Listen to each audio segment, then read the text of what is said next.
안녕하세요. 정치를 품격 있게 풀어드리는 정치클래스TV의 심상만입니다. 오늘은 인도 언론 인디아투데이에 올라온 한류 열풍이 인도를 강타하는 이유란 기사를 살펴보고 한국의 K-팝처럼 인도에서 인도팝을 가질 수 있습니까? 란 게시글이 해외 토론 게시판 레딧에 올라왔는데 그 댓글 반응까지 살펴보겠습니다. 요즘 정치클래스TV에서 인도의 한류 소식을 자주 올리고 있습니다. 그만큼 인도에서 한류 열풍이 뜨겁다는 증거입니다. 그것도 누차 말했듯 한국 언론발 뉴스가 아닌 인도 주요 언론에서 한류 열풍을 전하고 있습니다. 일단 기사를 보시겠습니다. 델리에 거주하는 두 아이의 엄마이자 주부인 아반티가는 BTS 노래가 집에서 흘러나오지 않으면 그녀의 하루는 지루하고 불안전합니다. BTS로 잘 알려진 방탄소년단은 세계적으로 유명한 한국의 보이그룹입니다.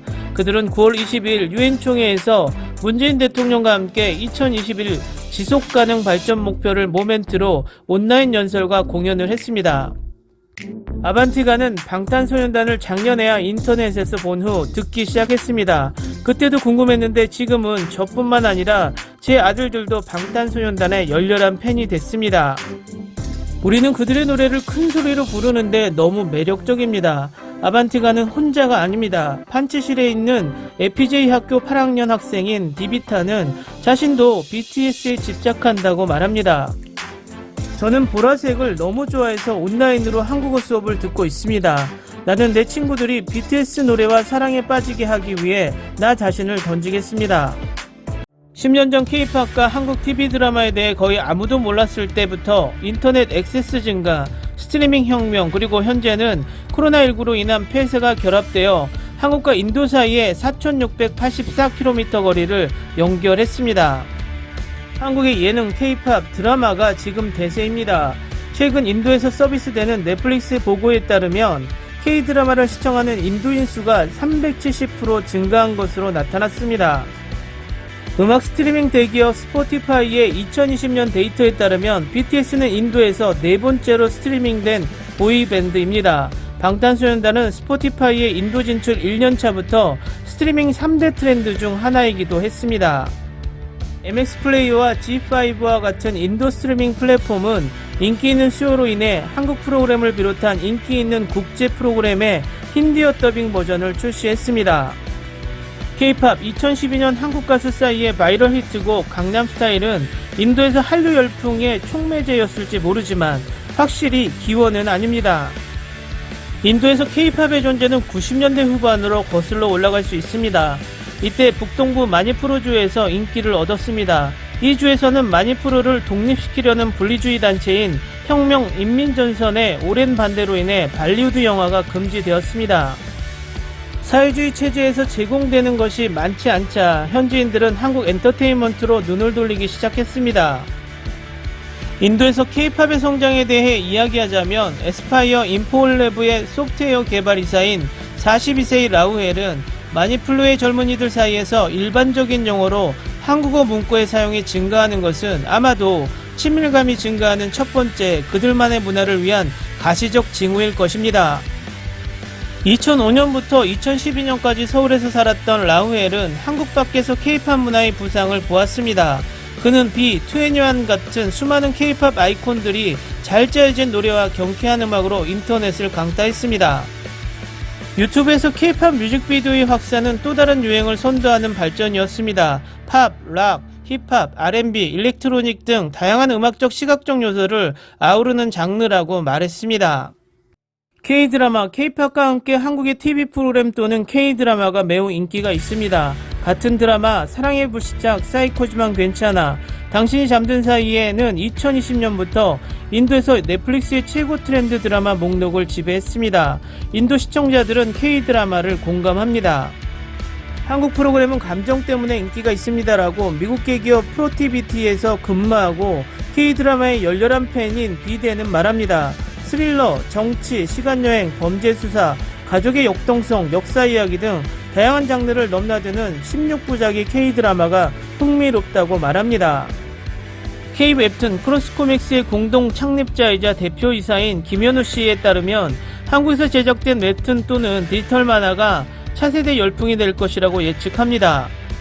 크로스코믹스는 2019년 12월에 런칭한 인도의 웹툰 플랫폼 중 하나입니다. 약 1년 반 동안 운영된 이 앱은 450만 건 이상의 다운로드를 기록했으며 그중 절반이 여성입니다.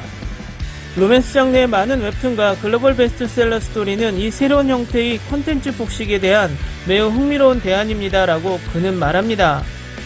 K-팬덤 스트리밍 서비스 유튜브 및 소셜미디어 플랫폼에서 사용할 수 있는 한국 콘텐츠가 많아지면서 더 많은 사람들이 K-팬덤에 합류하고 있습니다. 인도 전역의 팬은 K-컬처와 너무 연결되어 있어 거의 모든 K-팝 그룹의 전용 팬클럽이 있습니다.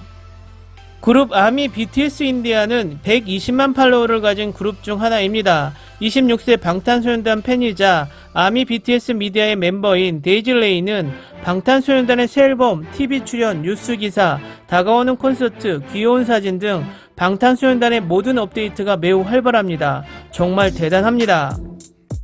밴드의 또 다른 팬인 뭄바이 소피아 칼리지 3학년인 20세 라지나 슈미는 2015년부터 BTS를 듣기 시작했습니다. 대부분 그들은 제 꿈을 이루도록 영감을 주고 꿈을 향해 노력하며 대부분의 경우 꿈은 노력과 열정으로 이루어진다고 믿습니다.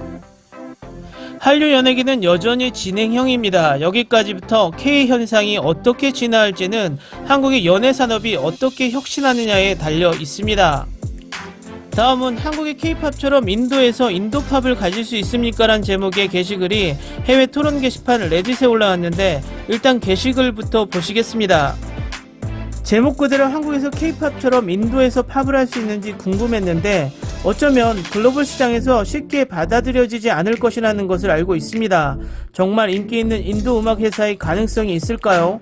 아마도 T-시리즈 또는 소니뮤직이 K-팝의 성공을 보고 정말 인기 있는 인도 가수 음악가가 아이팝 밴드를 시작하기로 결정한 것 같은데 아마도 그렇다면 성공할 것입니다. 나치아 하산을 확인하세요. 그녀는 디스코팝 파키스탄 가수였습니다. 그는 80년대 남아시아에서 거물이었습니다. 그녀는 서양식 팝스타의 진정한 정이었습니다. 그녀의 노래 패션 스타일은 시대보다 훨씬 앞서 있었습니다. 시각, 그녀의 노래 디스코 DV는 유럽 미국 차트에 올랐습니다. 불행히도 현대의 그녀와 같은 사람을 본 적이 없습니다. 또한 남아시아에는 10억 인구가 있기 때문에 음악 산업은 산업이 작은 한국과 달리 서양의 자신의 음악을 알리고 싶어 하지 않기 때문에 서양의 자신의 아티스트를 어필하려고 하지 않습니다. 또 인도에서 음악은 힌디어 노래를 생각할 때 실제 가수가 아닌 영화에서 배우가 립싱크를 하는 영화를 생각하게 됩니다.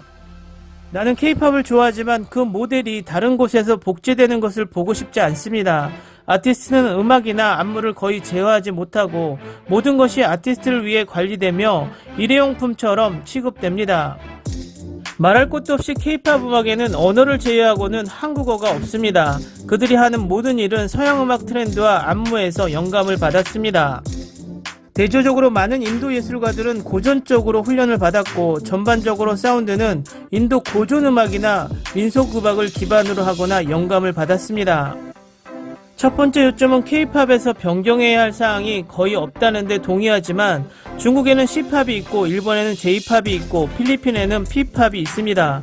두 번째 포인트는 글쎄 내 언어를 제외하고 K-팝에 대한 한국어는 없지만 여전히 한국을 방문하는 관광객의 약 23%가 K-팝 K-드라마를 위해 방문하고 수백만 명의 팬은 K-팝 때문에 한국어와 한국 문화를 배웁니다. K-팝에 대해 한국적인 것이 없더라도 한국 문화를 아주 잘 홍보합니다. 이건 제 생각일 뿐입니다. 제발 저에게 오해하지 마세요. 당신의 세 번째 요점에 관해서는 내가 모욕적인 말을 할 수 있으므로 그것에 대해 언급하지 않겠습니다. 한국 정부는 한국 문화를 국제적으로 홍보하고 관광을 늘리기 위해 전담 인력을 보유하고 있습니다. 그리고 그것이 효과가 있기 때문에 K-팝이 엄청나게 인기가 있습니다. 그에 반해 인도 관광은 한국의 역사보다 비교할 수 없는 문화유산이 잘 보존되어 있고 규모가 어마어마합니다. 인도 음악은 거대한 국가와 국제적으로 인구 내에서 수익성이 있는 시장을 가지고 있습니다. 비인도 인구를 대상으로 홍보하려 하는 노력은 업계에 미미한 혜택만 줄 것 같습니다. 그것은 이미 존재합니다. 그것은 발리우드라고 불립니다. 물론 해보셔도 되지만 성형, 여성 혐오 등 대중이 받아들이기 힘들게 하는 근본적인 문제가 많다고 생각합니다. 나는 그렇게 생각하지 않는다. 인도에는 이미 그들의 음악을 들을 수 있는 10억 명의 사람들이 있습니다. 펀자브어 음악은 현재 서양에서 가장 인기 있는 음악이라고 생각합니다. 또한 일본에는 AKB48이라는 걸그룹이 있는데 그곳에서 가장 큰 걸그룹이며 그 창시자는 같은 개념으로 MUM48이라는 이름으로 인도 걸그룹을 시작하고 있습니다. 나는 그것에 대한 어떤 정보도 모르지만 멋있게 들립니다. 댓글 반응 잘 보셨나요? 인도의 자부심 발리우드가 있는데 인도인들이 K-팝처럼 인도 또한 세계적인 인기를 얻는 아이팝을 꿈꾸고 있습니다. 그런데 인도인들도 자존심이 강한 민족이라 일본과 같은 인식을 가지고 있습니다. 인도 시장이 크기 때문에 굳이 세계로 눈을 돌릴 필요가 없다란 인식이 있습니다. 마지막 댓글을 보고 그냥 피식 웃음이 나오는 게 인도의 AKB48 걸그룹이라 많이 기대가 됩니다. 어쨌든 요즘 계속해서 인도에서 보는 한류 열풍의 소식은 저를 기분 좋게 합니다. 오늘은 여기까지 하겠습니다. 오늘도 생활 속 거리두기 꼭 실천합시다. 당신의 구독과 좋아요는 저에게 큰 힘이 됩니다. 항상 시청해주셔서 고맙습니다.